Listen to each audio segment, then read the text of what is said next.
तपास यंत्रणांच्या रडारवर असणारी भोंदू खरातची बायको कल्पना खरात मात्र अजूनही फरार आहे। कल्पनाची पार्श्वभूमी जाणून घेण्यासाठी माझाची टीम तिच्या घरी पोहोचली। सिन्नर तालुक्याचं शेवटचं टोक असलेल्या पाडळी गावात कल्पना खरातचं माहेर आहे। कल्पना वर्षातनं एकदा माहेरी यायची, सकाळी येऊन दुपारी निघून जायची।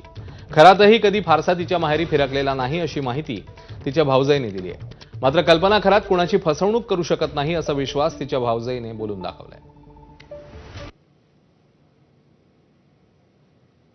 आमची पोर लय शांत आहे, लय गरीब आहे। तिच्या सुद्धा काही गोष्टी लक्षात नसल्या एवढं वाढलं बा। तिच्याही नावावर अनेक ठिकाणी प्रॉपर्टी आहे। तिने देखील आर्थिक फसवणूक करायला मदत केल्याचं आता समोर दिसतंय। काय असं वाटतं ती करेल असं? नाही, ते करू शकत नाही। फसवणूक झालं आहे ना, फसवल्यासारखंच झालं ते। त्या काहीच करू शकत नाही बा। आता एकदम बावराती पोर होती हो, गरीबातली ना। आई वडील सगळे अशी शेती करायची, जनावर गुरं वासरं आमच्याकडे। या बोंधू बाबांनाच त्यांनाही फसवलं काय? मग आता काही सांगताच नाही येणार। मी नव्हतीच इथे तेव्हा, काय सांगू आता। कल्पना खरात नेमकी कोण आहे, नजर टाकूया। कल्पना खरातचं मूळ नाव आहे सुनीता शिंदे। सिन्नरच्या पाडळी गावात 7वी पर्यंत तिने शिक्षण घेतले।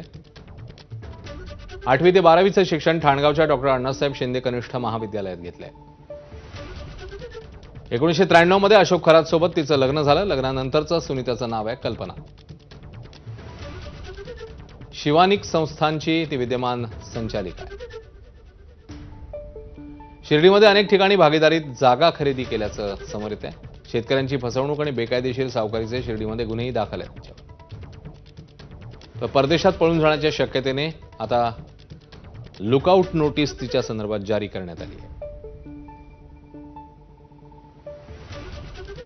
भोंदूगिरीच्या आरोपांमुळे चर्चेत असलेल्या अशोक खरात प्रकरणी तपास यंत्रणांनी आता आर्थिक व्यवहारांच्या दिशेने पावलं उचलली आहेत।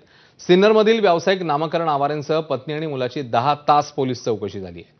भोंदू खरातने पतसंस्थेत उघडलेल्या खात्यांसंदर्भात कसून चौकशी झाली।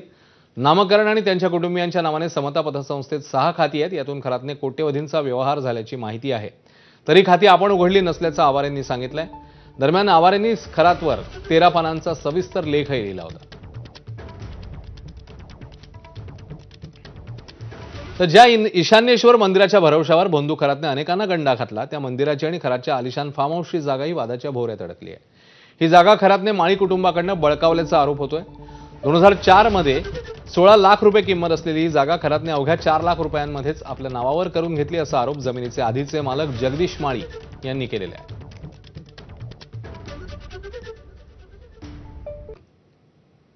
आम्ही सर्वसाधारणतः 1997 साली जागा खरेदी जगन्नाथ बुबे पाथऱ्याचे यांच्याकडनं व्हाईट कॅशने 15 लाखाला खरेदी केली होती।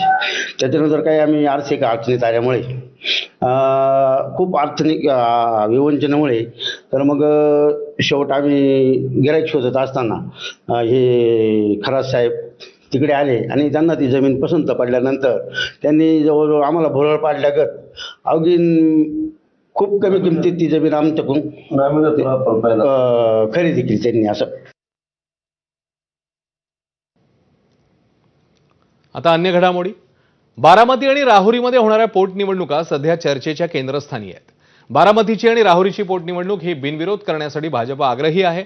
मात्र काँग्रेसच्या